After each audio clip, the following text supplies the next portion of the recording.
of a country there. Alright, Steve. There's a guy, right?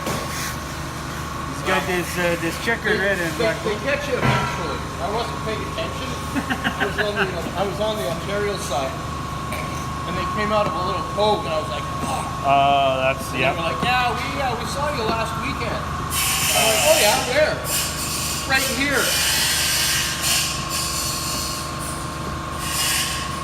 So anyway, they checked all my papers and threatened me with $1,500 worth of fines.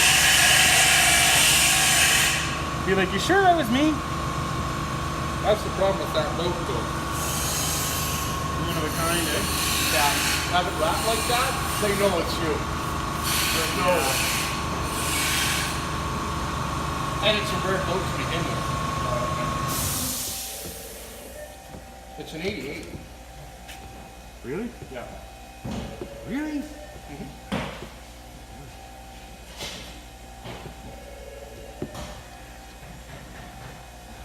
They bought it up there, right?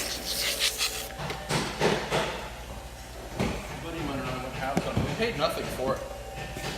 That's cool. I think we paid $8 grand for it. Brand new thing was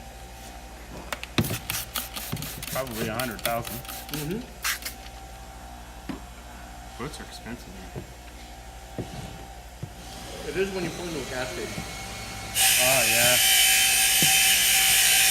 An ex-girlfriend parents had a cottage in the Thousand Islands.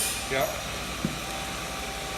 And so we'd go take the boat. It was a pretty nice boat.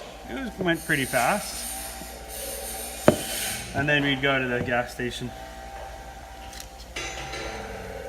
Dude, it's so expensive. My little boat, the 23-foot Sea-Doo.